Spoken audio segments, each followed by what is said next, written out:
Welcome to Red Sox Digest, the only show where pain, sarcasm, and a dash of hope collide nightly like a Trevor Story strikeout.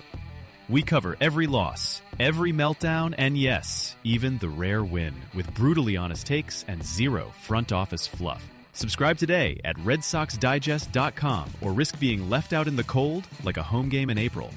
And now, here's the crew at Red Sox Digest. Good evening, Red Sox fans, and welcome to another edition of Red Sox Digest. My name is Jim Dalfino, and I am your host again for this evening. So the Boston Red Sox are back. The Old Town team is now 53-47 on the season, as the 10-game win streak seems like it was 3 months ago. That's right, the lovable losers that disappeared at the end of the first half have returned to give us heartburn and indigestion. I am joined tonight with Nick Face, who thinks that Yoshida may have had an inside scoop to get those 2 hits off Imanaga. And I'm also joined by Thayer Doyle, who believes that the Red Sox might just sign Orlando Cabrera this offseason instead of Edgar Renteria. As always, let's get into it. Thayer, let's start with you. What is your takeaway and reaction to today's stinker? The takeaway is I'm not shocked. Not shocked at all. The team that we are seeing is the same team that we've seen all year. They've been up and down, in and out, consistent, inconsistent. 10-game winning streak was fantastic. 6 of those were against garbage competition, so it shouldn't be shocking.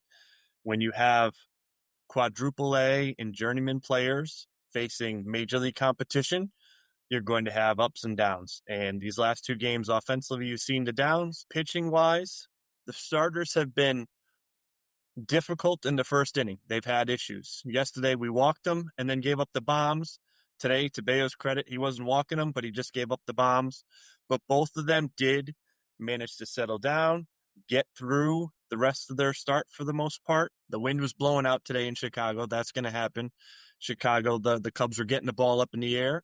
The Red Sox were incapable of getting it up in the air except when they're popping up. So it's not a shocking outcome. It's disappointing. You wish that they were able to put up a little bit more fight, but again, hopefully tomorrow we come out with a little bit more offensive consistency and you get behind Crochet and at least we salvage a W. Nick Face, same question to you. What is your reactions to tonight's stinker and overall the last 2 games in total? I think I understand now, Jim, why you named this podcast Red Sox Digest. I fully am aware now why you did that, because tonight it was the Red Sox barf bag. That's exactly what that was tonight. First inning, again, came down to a blow-up.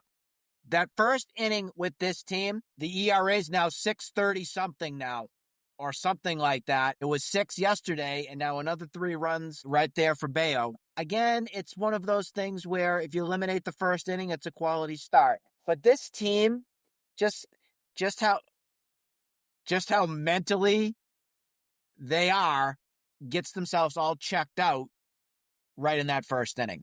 And that's what we saw again here today. Bayo, to me, after the first inning, made some adjustments and was able to get through it.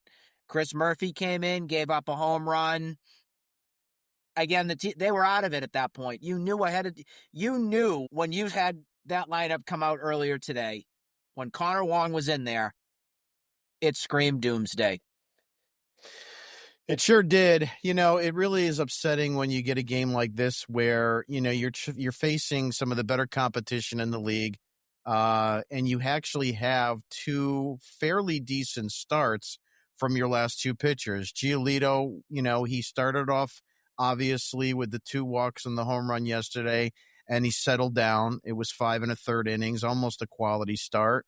And the same thing with Bayo today, gave you a quality start. And, so it's really disappointing that, the Red Sox didn't have enough pitching to neutralize the Cubs, but they also didn't have the offense either. And this is what happens now when you're going to be facing arguably what's been told as the worst or hardest schedule for the second half of the season. The Red Sox are supposedly having the hardest schedule of any team in the MLB. And that being said, it means that a lot of the easy wins are gone, and it starts to put into perspective six of the games that we had at the end of the first half. I really don't want to count the Rays because they still are a competitive team, but now you start wondering how really bad were the Reds and obviously the Nationals and the Rockies, because granted, a win is a win, but you start getting short-sighted as to how good you really are. And now you're looking at a situation where you couldn't score, you pitched just well enough to lose outside of your bullpen tonight. And now we start thinking to ourselves, now we're looking for just trying to get a salvage game with Crochet tomorrow. And what does it mean looking forward to the Phillies series and the Dodgers series? This could be a train wreck of a week and a half. Starting with a little bit more on Bayo, just to get your comments: 6 innings, 3 hits, 1 walk, 4 strikeouts. Nick, starting with you, what did you see from Bayo tonight? Were you pleased with his performance outside of the fact that we lost, or do you think he should have done more? I was expecting more. I'm not going to lie on that. I wasn't expecting the first inning debacle. Totally wasn't going there. I think we saw a little bit of the glimpse of a little bit of the old Brian Bayo, where he loses it after something catastrophic happens to him.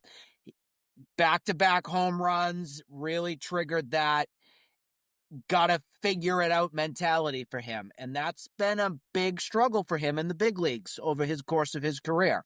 It's figuring out how to mentally get himself back into a rhythm of trust and understanding. I don't know about you guys. Connor Wong, he was behind the plate tonight. Do we chalk up any of that to him to lead off the game? It could be a point. But again, I do look at the execution of the pitches from Bayo, and I just think that he threw them in the happy zone. And it was tea time. It was happy time. And those Cubs went to their happy place. Thayer, same question to you. Your reactions on Brian Bayo's start, obviously, as it relates to tonight and overall the entire season. Obviously, facing a very good Cubs lineup. Their 1 through 4 is as good as anybody in the major leagues. What did you see tonight? What are you concerned about? And what are your thoughts moving forward for the remainder of this season? Ironically, with Bayo, I actually am coming out of this feeling a little bit more comfortable with him, to be honest. To Nick's point, I was really worried that after he was ambushed on the first pitch for the home run, then got behind Tucker and gave up a home run again. Both home runs were on fastballs. First was the sinker, then the four-seamer. I was really nervous that we were going to see that old Brian Bayo, who totally loses confidence, goes to the slider, just throwing it out of the strike zone, not willing to pitch to contact. But he managed to get out of the first inning. He got the next 3 guys out and then settled down. He gave up a run again in the second. But for the most part, that was the situation where previous outings, Bayo probably collapses, and it just becomes an unwatchable episode of cowardice, and I'll call it dice K, nibbling. He didn't do that. He maintained his composure. He stayed focused. He battled through his outing. And yes, the Cubs are a good offensive team. And when the wind is blowing out in Chicago, any possible pitch can go out at any moment. And to his credit, he battled through it. The idea behind Wong, and we'll get to him. I agree with you, Nick. I don't like him right now.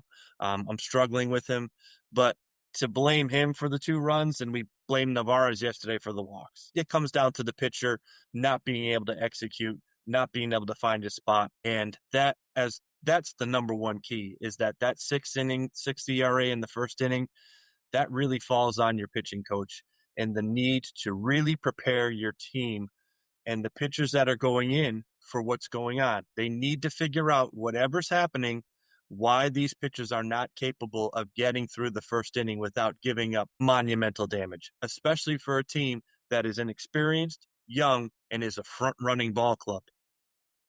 If you give up runs in the first inning, you're in a lot of trouble with this team. I was going to say, remember last season, this was a big problem with Nick Pivetta. Remember when they had to put him into the bullpen? And as soon as he came out, he figured it out.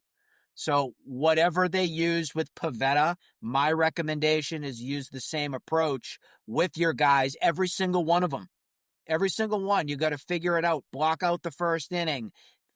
Do whatever you got to do. Go from the stretch. Some sort of adjustment has got to get made. But this has been an ongoing issue with Andrew Bailey as pitching coach. They get bombarded in the first inning, and it knocks you out of many of these games, and you can't continue that.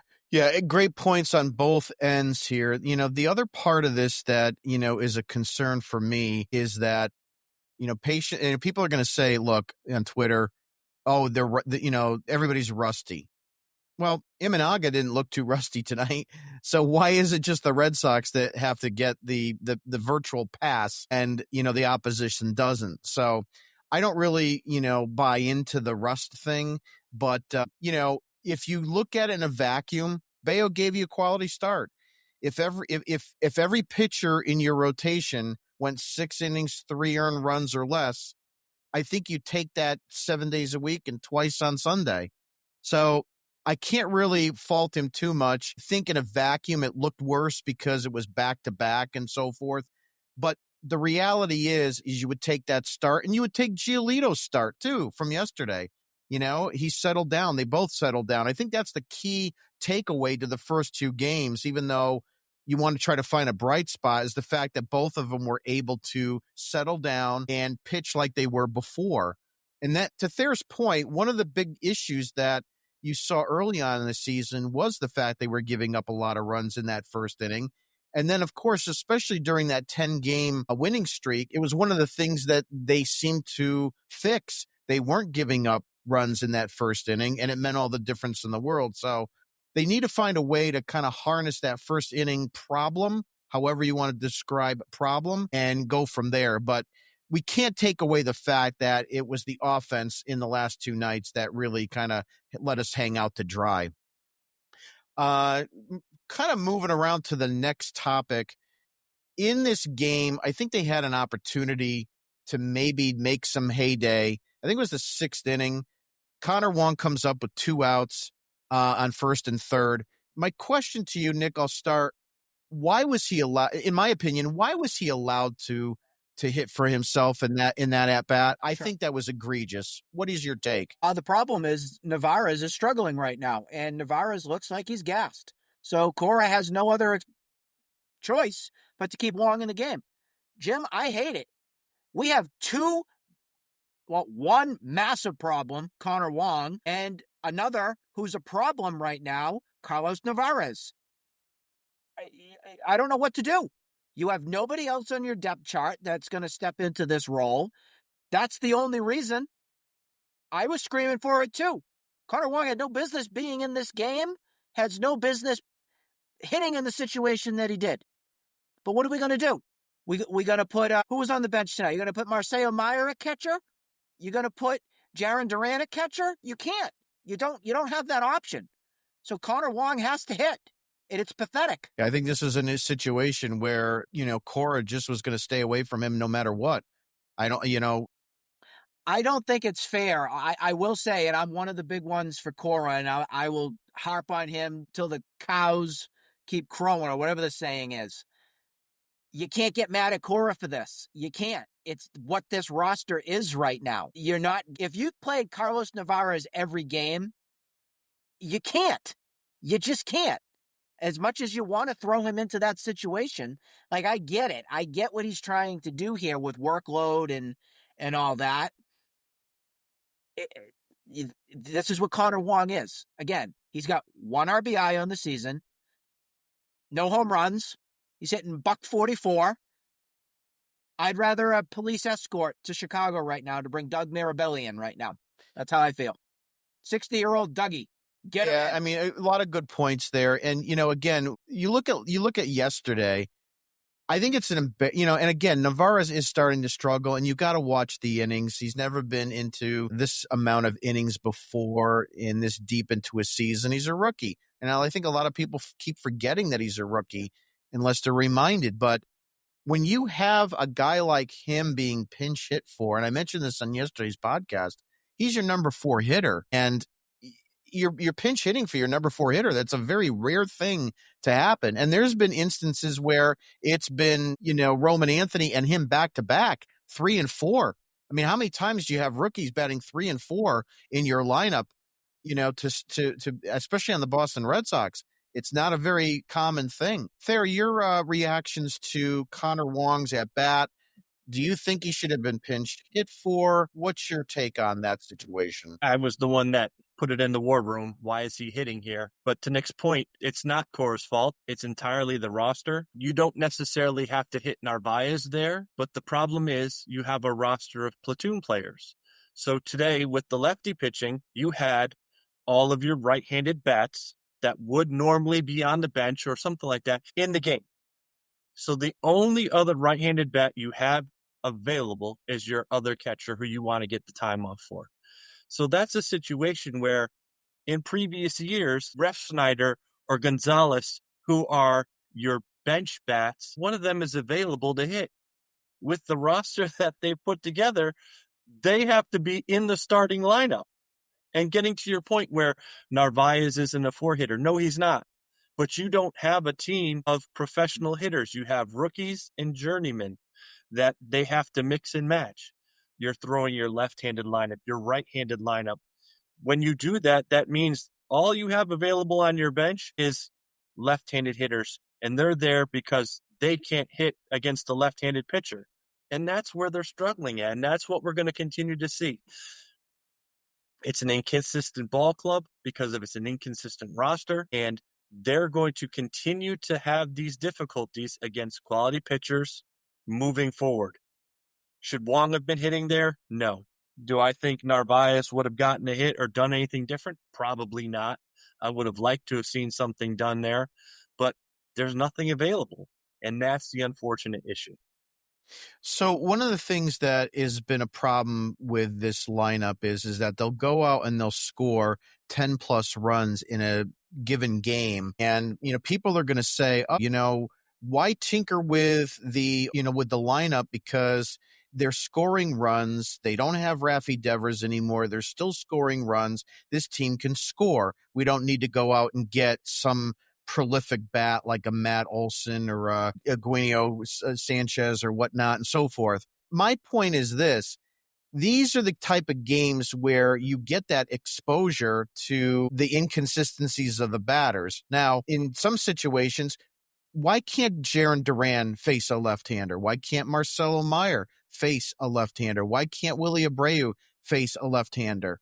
To me, I understand the splits are there, but you can't get better by not having them pinch hit in that situation versus Connor Wong. So it just clearly he had no intention of having Navarez catch the rest of that ball game. Otherwise, I think you try pinch hitting one of those guys. And that's, again, like to your point, the roster construction. And I think that's where, regardless of these 10-run plus games that we've been, seeing, regularly over this season, it's going to come back to bite us in the butt because we just don't have enough in that roster. These guys can score runs and they can be effective, but they're not going to be long lasting for a full season. Nick, your reaction? It's just not consistent. That's the issue here. You'll get those big games, but guys, I got to say something, and I'm sure you might agree with this. And some fans out there might say, Love Red Sox Digest? And stop freeloading and subscribe already. Free subscribers get recaps, rants, and the occasional emotional breakdown, just like Craig Breslow with the trade deadline. Upgrade to a paid subscription and unlock the full archive. Subscriber-only game breakdowns, behind-the-scenes audio rants, exclusive mailbag Q&As, plus live chat and post-game streams where we scream into the void together. And if you're a true sicko, become a founding member and we'll put you on the podcast. That's right, a guest appearance on Red Sox Digest. Hit subscribe. It's cheaper than Fenway beer and way more satisfying.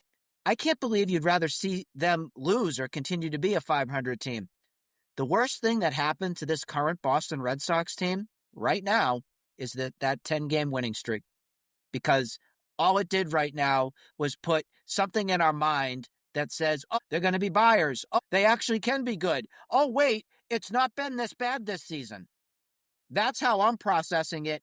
And I'm saying it and I'm emphasizing this right now in case a month down the line, somebody wants to come and say, what an idiot.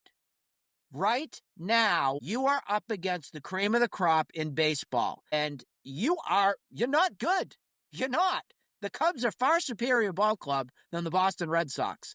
The Cubs made you look like fools the last 2 games. Let's be real on that. So, yeah, the 10-game winning streak, it was cute. It was real cute.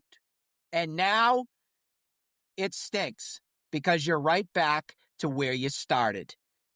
This could be a sweep from the Cubs, and then here come the Phillies, here come the Dodgers, and there's your month. You also have the Twins mixed in at the end of the month, too. So you have much better much better ball clubs right now, and it's at a stage right now where if you're throwing out guys like Connor Wong because you have to, because that's what the roster is constructed with, and you're throwing out Abe Toros making mental mistakes because you have to, because you don't want to play Marcelo Meyer against lefties. And I think that's a joke. 100% a joke. He should have been playing tonight. That's your ball club. You don't have any thump in your lineup. Nothing. And I'm sorry, I don't see Craig Breslow going out here going to get a Matt Olson or a Marcelo Zona or any of those big name kind of bats. It's not coming. So fasten your seatbelt because we're heading into a bumpy ride. I think if the Red Sox were, I mentioned this during the All-Star break, and I think on last Sunday, and I said that they really should do something sooner than later. I know probably not many moves get done during the break, if any at all, but I was really counting and hoping that something would have been done yesterday or today, which leads me to believe that ownership and management is going to wait this out. They're going to wait the next series with the Phillies and then finally the Dodgers to make a decision as to whether or not they are a team worth investing in. So I don't think they even were believers in this 10-game winning streak, to be quite honest with you. I think if they did, and I think if Dombrowski was still here, I think something would have been cooking. You would have heard more. You would have seen more smoke where there's fire. And I'm getting this impression of 22, 23, and 24 again, where no one, neither Heimblum nor Breslow wanted to invest in this team and try to improve that. And I feel as though they are going to wait this out until after the Dodgers series and reassess where they're at. And frankly, I think if they don't go 5-4 in this 9-game stretch, I think they're going to sell and they're just going to get off all the pieces. Thayer, what's your reaction? I don't know about 5-4. I think 4-5 they'll survive it. The Phillies are in first place, but the Phillies are a flawed ball club too. The Dodgers have superior talent, but they're struggling as well. I think they've lost 7 of 10. So they're not firing on all cylinders either. The key really for the Red Sox is that they have to look at this year like the Tigers looked at last year. They have to get competitive. They have to have a September and hopefully an October where they are learning how to be winners again, because that's what this franchise has been missing for a number of years, how to actually win ball games. They haven't been in competitive games. They have kids, and there's really 2 ways to approach this. You just let the kids play. You let Marcelo play. You let Anthony play, and you sort of take your lumps with it. And chances are they're going to have their struggles. We've seen enough of Meyer so far. He's struggling with the major league lefties. He has had some really awkward at-bats that really question how well he's going to be able to do right now. He's going to learn. He's going to get better at it. But if you need to win right now, you have to put yourself in the best position to win. And I don't know if he's it right now against left-handed pitchers. So what they have to do is continue to grind. I would love to see a starting pitcher. I don't think a bat is going to be the answer to this. I'd love, the first base bat, talking about getting somebody. I know the Diamondbacks and the Braves have guys that we can sort of talk about, Olsen and things like that. I don't know if that's truly the answer because they can be silenced by good pitching. What we need is good pitching to silence the bats, hopefully, of our opponents, to give ourselves opportunities. We need to play intelligent baseball. We saw that during the 10-game winning streak because they were playing with confidence. They were playing together as a team. What did we see today? Lead off double, get to man to third base, and then strike out, no run, squander. First pitch, home run, you're losing 1-0. So you went on the roller coaster ride in the first inning. Hey, we have a chance to get on top. We don't get on top. We give up the run. Now suddenly the fragile psyche of the team starts to wane. And that's the problem. You're dealing with kids. And when you're dealing with kids, this is not the 04 Red Sox. This is not the 07 Red Sox. This is not the 2013 Red Sox or the 2018 Red Sox that we sort of really built our love of this team on. It's different. They're kids. They are not going to be able to bounce back, which is why I'm taking Bayo's performance today as a positive. Months ago, he would have crumbled. Last year, good gracious, that probably would have been a 10-0 game in the third, and he's out of there. We've wasted all our bullpen, and now in this really difficult run, we have a spent bullpen, and our number 2 pitcher's brain is fried. Here, we still have the bullpen ready to roll. We have Crochet tomorrow. Hopefully, he gets us a win. And then we deal with the Phillies with hopefully a team that's got a little bit more confidence, and if nothing else, a bullpen that hasn't been completely obliterated. Yeah, I just hope they can whistle past the graveyard in these next, 7 games that remain, because you need to show that you can beat something there. Because if you do have any kind of hope about going deep into October, you are going to face the better competition. And again, along with that, it's going to be better pitching. So you've got to be able to hit that pitching. And to your point there, they've got to be able to have the pitching to match the good pitching that they're going to see. And that's where, a number 2 starter comes into play, and why I think, I'm completely against what Rosenthal had said. That being said, moving over to the bullpen just briefly before we talk about the Phillies series, Chris Murphy, who has been pretty reliable since coming back from Tommy John surgery, got his brains beat in tonight, 3 home runs allowed. And, I was starting to become a Chris Murphy fan. And, now that I've seen this, I don't know if it's just chalk it up to bad luck. Every reliever is going to go through it. Or does this mean that it's just another guy in that bullpen that we cannot rely on? Thayer, I'll start with you on that. I'm not going to say he's not someone we can rely on. However, he is, again, a young pitcher who we have to remember, this is probably his first time in Wrigley Field. There's something to be said about going to these places that you grew up being in awe of. And when you get on that mound, there is a historical aspect to it. Oh my God, here I am. And oh, look, the wind is blowing out. And he hung a curveball to a right-handed hitter who destroyed it. Now he's like, what am I going to do? I can't really beat these guys with my fastball. I'm going to try to be cute. He makes another mistake. That's what we've been talking about. When you make mistakes with fastballs, you can get away with them in some cases simply because of the nature of the pitch. When you make a mistake with an off-speed pitch, it tends to go a long way, because even when they're fooled, these major league hitters can adjust. And that's really what it comes down to. Do I think he's going to be a problem? No, I don't. I think ultimately he's probably somebody that you're going to be able to rely on going down the stretch. He had a bad outing. It's going to happen. Nick, face your thoughts and reactions on Chris Murphy's debacle, and do you still trust him after this, or is he regulated now for a mop-up role? There is one bullpen arm on this Red Sox team who I fully trust. That is Aroldis Chapman.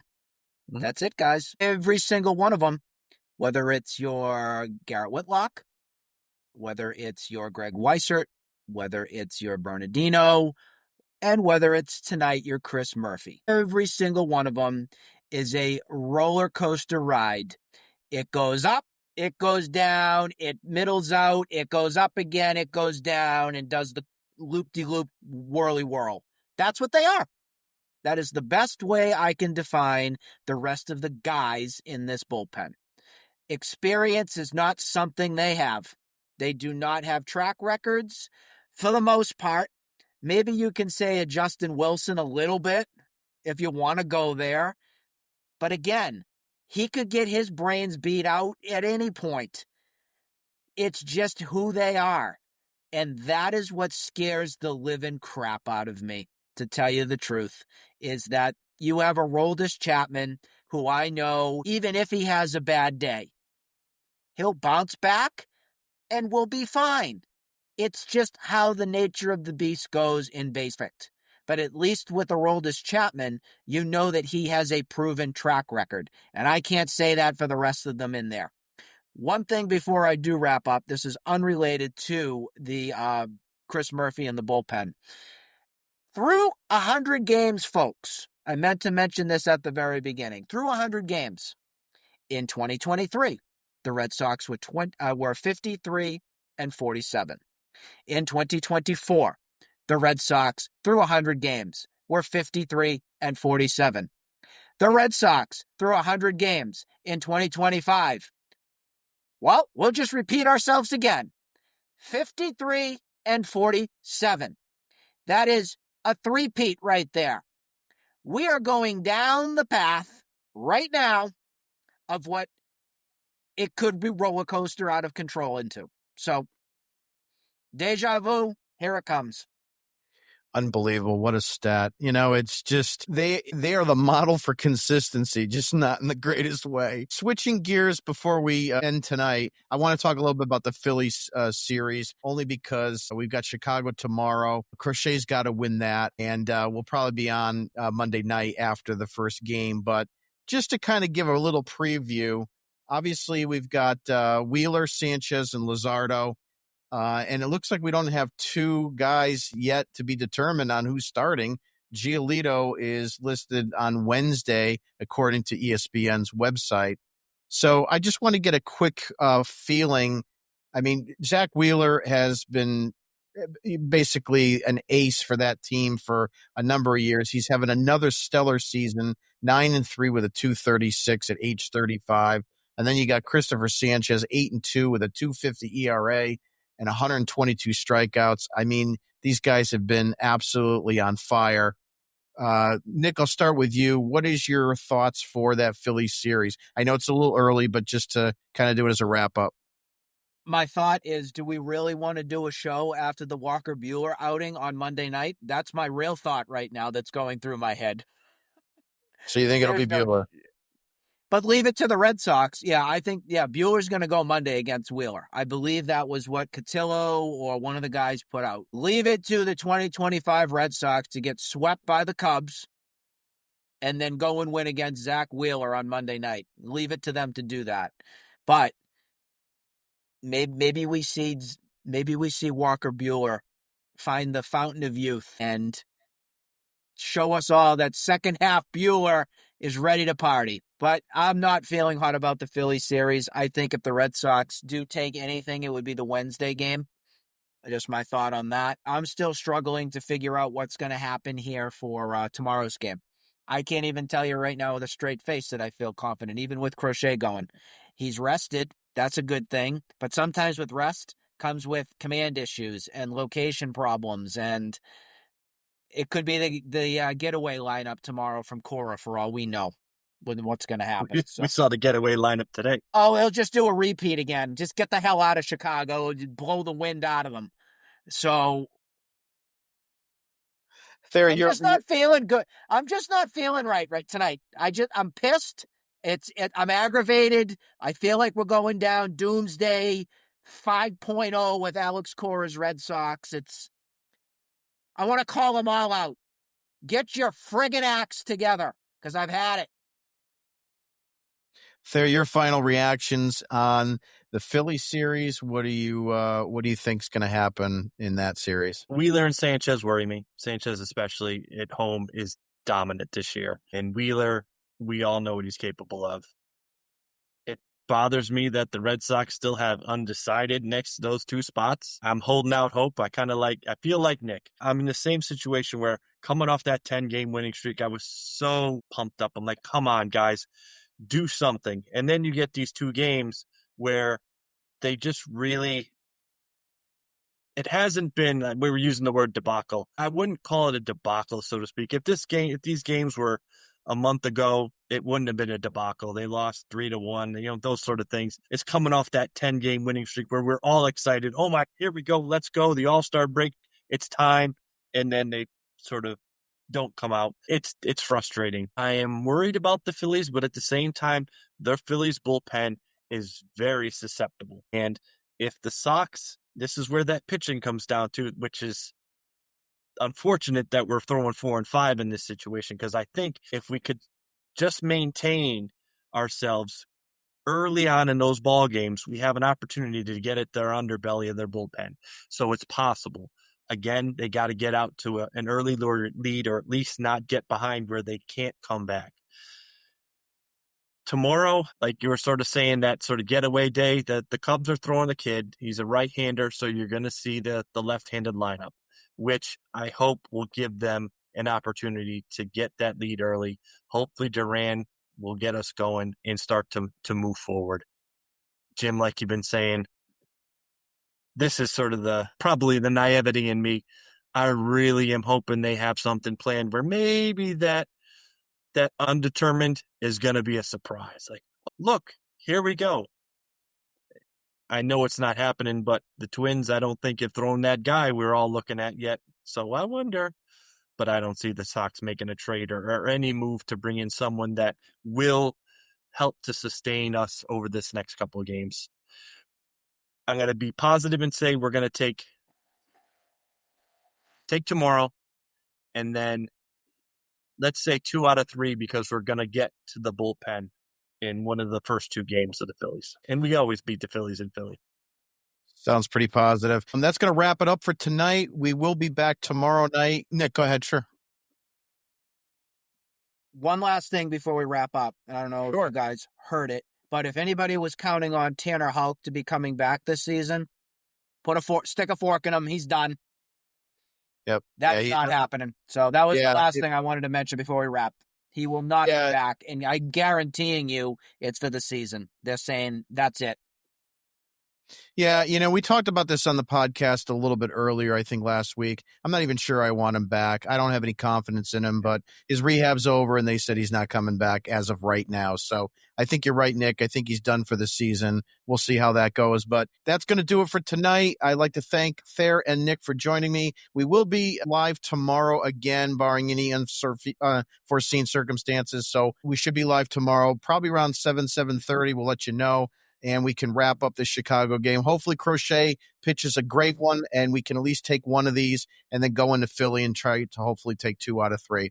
But in any event, I'd like to wish everybody a good evening, and we will talk to you tomorrow. Good night, everyone.